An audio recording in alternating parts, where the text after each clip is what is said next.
Di dunia digital, setiap klik kita itu meninggalkan jejak. Tapi, pernah kebayang nggak gimana kalau jejak itu justru jadi bagian dari sebuah TKP kejahatan? Nah, kali ini kita akan coba bedah rahasia para detektif digital berdasarkan buku panduan lapangan investigator kejahatan cyber. Coba bayangin deh, kita mundur jauh ke zaman Perang Vietnam. Kalau mau menganalisis data intelijen, Anda nggak bisa tuh kirim email atau upload ke cloud. Nggak ada. Caranya, Anda harus serahin pita magnetik segede gaban ke pilot pesawat mata-mata tercepat di dunia, SR-71 Blackbird, cuma buat ngirim data. Ya, begitulah dunia sebelum ada internet. Sekarang, wah, data sebesar itu bisa kita kirim dalam sekejap mata. Tapi, kemudahan ini tuh kayak pedang bermata dua. Kemajuan yang sama ternyata juga menciptakan sebuah tempat kejadian perkara yang nggak terbatas, di mana kejahatan bisa terjadi tanpa meninggalkan jejak fisik sedikit pun. Inilah dia tantangan terbesar bagi detektif modern, TKP yang tak terlihat. Sebuah TKP tanpa batas, tanpa garis polisi, dan tanpa sidik jari yang biasa kita kenal.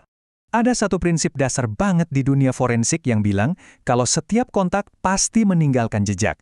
Kalau di dunia nyata, jejak itu bisa berupa sidik jari atau mungkin serat pakaian. Nah, di dunia maya, jejaknya itu adalah data. Setiap klik, setiap kali kita login, setiap unduhan, semuanya meninggalkan remah-remah roti digital. Nah, kumpulan remah-remah roti digital inilah yang disebut cyber trail atau jejak siber. Ini pada dasarnya adalah sidik jari kita di dunia maya.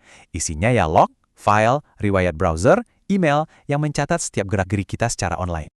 Oke, jadi pertanyaan besarnya adalah gimana caranya menyelidiki kejahatan yang bahkan nggak bisa kita lihat dengan mata telanjang?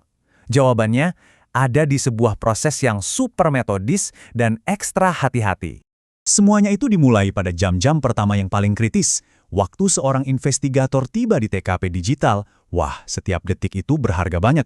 Jadi apa langkah pertama mereka? Prioritas utamanya, jangan sampai merusak barang bukti. Investigator harus cek dulu, si penyerang masih online atau enggak. Terus, amankan area fisik di sekitar sistemnya. Aturan nomor satunya, jangan sentuh apapun. Serius, bahkan cuma menekan tombol power aja, itu bisa menghapus data penting yang ada di memori sementara atau RAM, yang seringnya justru berisi aktivitas terbaru si pelaku. Setelah TKP-nya aman, disinilah proses paling teknisnya dimulai, mengamankan bukti. Ini tuh udah kayak operasi bedah loh. Salah satu gerakan aja, seluruh bukti bisa terkontaminasi dan jadi nggak sah di mata hukum. Investigator itu nggak cuma sekedar copy-paste file kayak kita. Mereka membuat sesuatu yang namanya citra forensik. Ini adalah salinan bit demi bit dari seluruh hard drive. Biar gampang, bayangin aja begini. Copy-paste biasa itu cuma ngambil puncak gunung es yang kelihatan di atas air. Nah, citra forensik ini ngambil seluruh gunung esnya, termasuk bagian raksasa yang tersembunyi di bawah permukaan.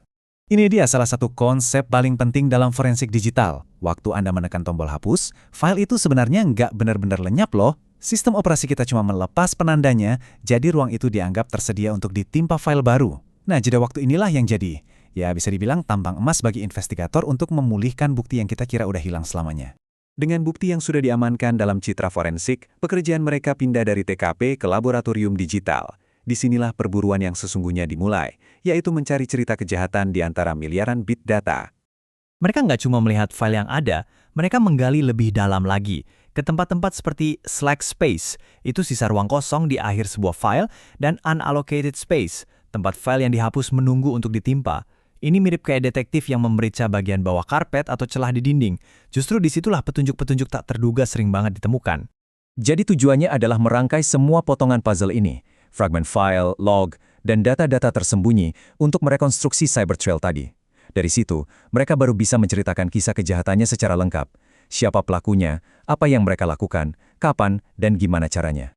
Prinsip utamanya adalah perlakukan setiap investigasi seolah-olah akan berakhir di pengadilan. Setiap langkah harus dicatat, setiap alat harus diverifikasi, dan rantai pengamanan barang bukti sama sekali nggak boleh putus. Ini bukan cuma soal teknis, ini soal integritas, karena hasil kerja mereka nanti akan diuji di bawah sumpah.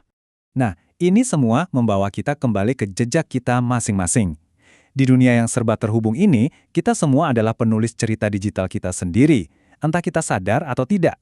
Jadi, coba deh renungkan sejenak. Kalau seseorang mengikuti jejak siber Anda, kira-kira kisah seperti apa yang diceritakannya?